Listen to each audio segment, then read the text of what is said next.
திராவிட முன்னேற்ற கழகத்தினுடைய ஆதரவோடு எந்த திமுகவை நாங்கள் எதிர்த்தோமோ அந்த திமுகவினுடைய ஆதரவோடு அனைத்து இந்திய அண்ணா திராவிட முன்னேற்ற கழகம் என்னை முதலமைச்சராக தேர்வு செய்ய ஒப்புக்கொண்டிருக்கிறார்கள். அந்த முன்மொழிவுக்கு யாரும் சம்மதிக்கவில்லை. இன்னும் சொன்னால் பேரதிர்ச்சிக்குள்ளானோம். அதனால டிஎம்கே பிஜேபி ஒரு அலைன்ஸ். டிஎம்கே பிஜேபி நீங்க என்ன செய்ய போறீங்கன்னு தெரியல. என்ன சார் சொல்றீங்க? DMK BJP. ஆமா, அப்புறம் நீங்க பிஜேபில நீங்க எல்லாம் எப்படி எடுத்து பேச போறீங்க நான் பாக்குறேன்ல. நீங்க அன்னைக்கு மதச்சார்பற்ற கட்சியா பிஜேபி மாறும் நீங்க சொல்லுவீங்க, நான் பாப்பேன்ல. வாஜ்பாய் என்ன சொல்லுவாங்க? வாஜ்பாய் என்ன சொல்லுவாங்க? Right man in wrong party. Wrong பார்ட்டில எப்படி ரைட் மேன் எப்படி இருப்பாரு? சும்மா அவர் ஏதோ ரிட்டாரிக்கா கலைஞர் சொன்னாரு நீங்களே புடிச்சிட்டு இருப்பீங்களா? அந்த மாதிரி ரைட் மேனா இருந்தா ராங் பார்ட்டில எப்படி இருப்பாரு? ராங் பார்ட்டியா இருந்துச்சுன்னா ரைட் மேனா எப்படி வச்சிருக்கோம்? அடங்கம்மால கரெக்ட். ஏதாவது சொல்லுங்க நீங்க. அப்ப கலைஞர் சொன்னாரு நல்லா ஜாலியா இருக்கு கேக்குறது ப்ரோகிராம். அதெல்லாம் ஒரு ப்ரோகிராமும் கிடையாது. என்னது ஒரு பேச்சுக்கு சொன்னா உடனே நல்ல சிறப்பா பிக்கிறாங்க. டிஎம்கே பிளஸ் பிஜேபிக்கு ஏற்கனவே இருந்தவங்க தானே. ஏண்டா இவ்வளவு நேரம் அதை தானடா சொல்லிட்டு இருந்த? அலைன்மெண்ட்ஸ் மாறலாம். அப்ப கம்யூனிஸ்டுகள் விசிகா அவங்க வெளிய போற நடுரோடு. இந்த சூஸ்பரி போடா வெளியில. கெட்ட பையன் சார் இந்த பால்சாமி. நீ யார் முதல்ல? நீ கர்நாடகாக்காரன், உனக்கு என்ன இங்க வேலை? நீங்க ஓட்டரா இங்க? அண்ணே கொந்தளிச்சாதீங்க அண்ணே, பொறுமையா கடப்பிடிங்க. அறியாப்புல தெரியாம கேட்டான். நீ வாக்களிச்ச மக்களை இழிவுபடுத்துற. பிரகாஷ் ராஜ்ன்ற அந்த கலைஞன் தமிழ்நாட்டு மக்களை, விஜய்க்கு வாக்களிச்ச மக்களை இழிவுபடுத்துகிறார். உட்கார வச்சு பச்சை மிளகாய் கிள்ளி தலையில தேய்தேன்னு தேய்ச்சுட்டு வந்தான். ஐயோ பாவம் எரியுங்க. எரியட்டுமே, இந்த நாய் நாட்டுல இருந்தா என்ன எரிஞ்ச என்ன? நீயே ஒரு சினிமாக்காரனா இருந்துட்டு இதை பேசுற. சினிமாக்காரன்றது ஒன்றும் கெட்ட தொழில் கிடையாது. சினிமாக்காரன்றதுக்காக ஓட்டு போடலை, அதை புரிஞ்சுக்கோ. நீ யாரை தூக்கி பிடிக்கிறியோ அவங்க யோகியதை லட்சணத்தை பத்தி விமர்சனம் பண்றதுக்கு உனக்கு துப்பு இல்லை, தகுதி இல்லை, தைரியம் இல்லை. தேர்வு பாலுமா ஓடுது. ஒரு தொகுதியில 75 கோடி செலவு பண்ணி உன் பாஷையில சொன்னா கூத்தாடிய தோக்கடிக்கிறதுக்கு வேலை செஞ்சிருக்கானுங்கல்ல, அவங்கள கேள்வி கேட்க உனக்கு துப்பு இல்ல. நீ தமிழ்நாட்டு மக்களை பத்தி விமர்சனம் பண்றியா? நீ கேட்ட ஒவ்வொரு கேள்வி என்ன செருப்பால அடிச்ச மாதிரி இருக்குடா. மாதிரி இல்ல, உண்மையிலே செருப்பால தான் அடிச்சேன்.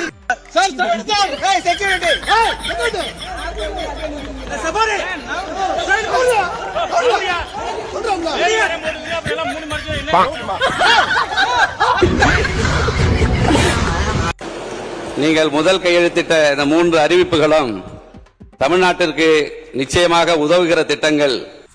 சாம்பார் ஆப் எனக்கு. இன்னைக்கு நான் 3 நாளா சென்னையில தான் இருக்கிறேன். கடந்த காலங்களோடு ஒப்பிடும்போது சென்னை இன்றைக்கு எப்படி தெளிவாக இருக்கிறது, சுத்தமாக இருக்கிறது, சுகாதாரமாக இருக்கிறது, காவல்துறை எப்படி சிறப்பாக செயல்படுகிறார் என்பதை நான் எண்ணி வியந்ததுண்டு. நீங்கள் முதல் அறிவிப்பிலேயே என்ன எதிர்பார்த்தார்கள் மக்கள் என்றால், இலவச அறிவிப்புகள் 1000 கோடி 10,000 கோடி என்று அறிவிப்பீர்கள் என்று எதிர்பார்த்தார்கள். உண்மையான மக்களுக்கு உதவுகிற திட்டங்களை அறிவித்த உங்களை நான் பாராட்டுகிறேன், வாழ்த்துகிறேன். உங்கள் அரசு தொடர்வதற்கு என்னுடைய ஆதரவினை இதன் மூலம் நான் தெரிவித்துக் கொள்கிறேன். உங்கள் அரசு தொடர்வதற்கு என்னுடைய ஆதரவினை இதன் மூலம் நான் தெரிவித்துக் கொள்கிறேன். என் பக்கத்துல ஒருத்தன் தீஞ்சு போய் உட்காந்து வராடா.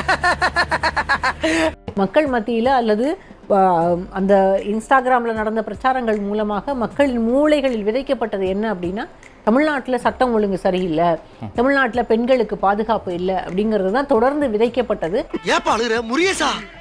என்னமா ஃபீல் பண்ணி கூவுறான்டா அவன். எனக்கு தெரிந்து தமிழ்நாட்டில் நீங்களும் நானும் தினம் இதே தமிழ்நாட்டில் தான் நடமாடிக்கிட்டு இருக்கோம். அப்படி ஒரு சட்டம் ஒழுங்கு பிரச்சனை இருந்ததாகவோ அல்லது பெண்கள் பாதுகாப்பு இல்லாமல் அது மாதிரி எந்த சிக்கலும் இருந்ததாக எனக்கு தெரியல. இல்ல வாங்குற காசுக்கு மேல கூறாடா கொய்யா. இந்த நிலையில புதிய உச்சத்தை தொட்டிருக்கிறது தமிழ்நாடு முதலமைச்சரின் இன்ஸ்டா பக்கம். சிஎம்ஓ தமிழ்நாடு என்ற அதிகாரப்பூர்வ இன்ஸ்டாகிராம் பக்கம் 4 லட்சம் ஃபாலோவர்ஸ்களை கொண்டிருந்தது. இந்நிலையில விஜய் அவர்கள் முதலமைச்சராக பொறுப்பேற்ற 24 மணி நேரத்தில் 1 மில்லியன், அதாவது 10 லட்சம் ஃபாலோவர்ஸ் அப்படின்ற ஒரு புதிய உச்சத்தை தொட்டிருக்கிறது. நம்ம கண்ட காட்சி உண்மைதானா? ஆஹா, ஒண்ணு குடித்தாங்கய்யா.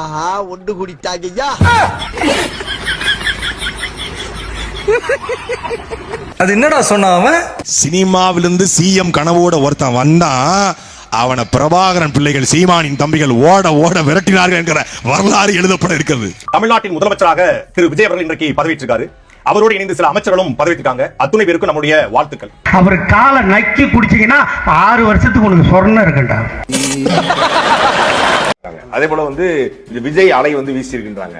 நானும் வந்து எல்லாம் தான் தேடிட்டு இருக்கேன் ஊர் முழுக்க. எங்கேயும் விஜய் அலைலாம் ஒண்ணும் கிடையாது. குடும்பமாக விஜய்க்கு ஓட்டு போட்டாங்க, பெண்கள் வாக்கு விழுந்துச்சு, இளைஞர்கள் வாக்கு விழுந்துச்சு அப்படிங்கிறது எல்லாமே உண்மை என்பது இந்த தேர்தல் மூலமாக உறுதி செய்யப்பட்டது. ஆனா நான் விசாரித்த அளவுல எந்த இடத்திலும் 234 தொகுதியில எந்த தொகுதியிலும் விஜய் வெல்வதற்கான வாய்ப்பு எங்கேயும் கிடையாது. 234 தொகுதியிலுமே விஜய்க்கு பரவலான மக்கள் வாக்குகளை செலுத்திருக்காங்க. பரவலான சொல்ல முடியாது, பெரும்பாலான மக்கள் வாக்களிச்சிருக்காங்க. 1.5 கோடி ஓட்டு, 2 கோடி ஓட்டு அப்படிங்கிறதுனாலதான் இந்த அன்பிரடிக்டபிள் எல்லாம் வருது. ஆனா இது உண்மையிலே இது வந்து கணிக்க முடியாத தேர்தலா அப்படின்னா அப்படிலாம் ஒண்ணும் இல்ல, கணிக்க முடியும் தான். மக்கள் எப்படி வாக்களிச்சிருக்கிறாங்க அப்படிங்கறத உண்மையிலேயே யாராலும் கணிக்க முடியாது. இந்த தேர்தல் யாருமே எதிர்பார்க்காத தேர்தல்.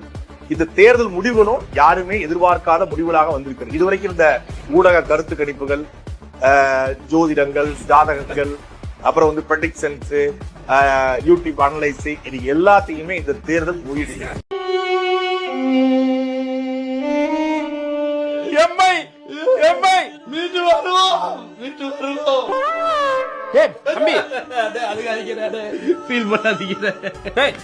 என்ன எதுக்கு அழுகிறீங்க எல்லாரும் ஒப்பாரி வச்சுக்கிட்டு? யார் அவரு? எம்ஐ டீம் கேப்டனா? கேப்டன் கிடையாது, டீம் பிளேயர், மெயின் பிளேயர். ஓ, எம்ஐ டீமோட பிளேயரா? எதுக்கே இப்படி அழுகிறாரு? தோத்து போயிட்டோம் சீசன் ஃபுல்லா எல்லாரும். அட பாவமே, டீம் கேப்டனே பரவாயில்ல, அடுத்த மேட்ச் பாத்துக்கலாம் தைரியமா நிக்கிறாரு. இவர் ஏன் இவ்வளவு அழுகிறாரு? இவர் தானே நான் பாத்துக்கிறேன், நீங்க பிராக்டிஸ் கூட வர வேணாம். கேப்டன் பிராக்டிஸ் கூட வர வேணாம்ட்டாரா? பிராக்டிஸ்க்கே வர வேணாம், ஒத்தையால நானே நின்னு மேட்ச புடிச்சு காட்டுறேன். ஓஹோ, சிஎஸ்கே எல்லாம் வேஸ்ட், நான் தான் mass, man of the series நான் உங்களுக்கு வாங்கி கொடுக்குறேன், எல்லாத்தையும் கொடுக்குறேன். இவர் அவர் ஜெயிச்சிட்டாரு, அவர் தான் மேன் ஆஃப் தி மேட்ச். அதெல்லாம் இருக்கட்டும், நானும் வந்ததுல இருந்து பாக்குறேன், என்னைய ஒதுக்கி விட்டு பாக்குறாரு. அது என்னது இது? அது வந்து எல்லாரும் அழுகுறாங்களா, எல்லாரும் இருக்காங்களா, கரெக்டா டீம் பிளேயர்லாம் ஓகேவா இருக்காங்களான்னு செக் பண்றாரா? இன்னும் 3 மணி நேரமா பாக்குறேன், ஒரு மாதிரி அழுகுற மாதிரி மூஞ்ச வச்சிருக்காரே தவிர கண்ணுல இருந்து கண்ணீர் வர மாட்டேங்குது. பூரா அழுது அவர் கண்ணீர்ல தீந்து வத்தி போச்சு. மேட்சே இப்பதான் நினைச்சா அதுக்குள்ள எப்படி கண்ணீர் வத்தி போச்சு ஃபீல் பண்றாரு.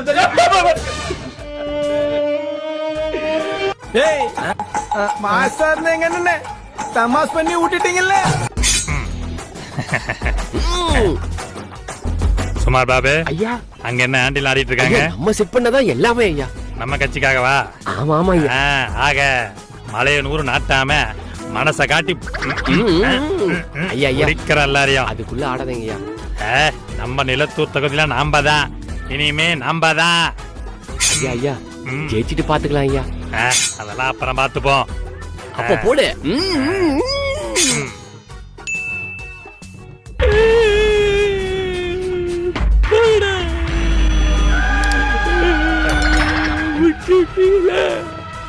பாபே ஐயா அழுவாத ஐயா, ரொம்ப நேரமா காலை மெரிச்சினீங்க ஐயா, வலிக்குது ஐயா.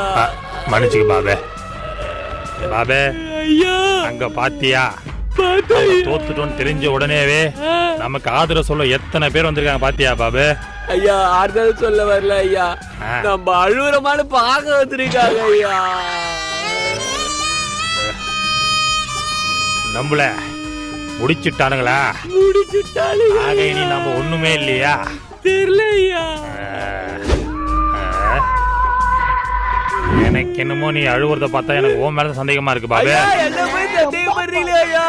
கன்ஃபார்ம் இவன் தான் ஏதோ பண்ணிருக்கான். ஆக பண்ண முடிக்கிறேன்டா.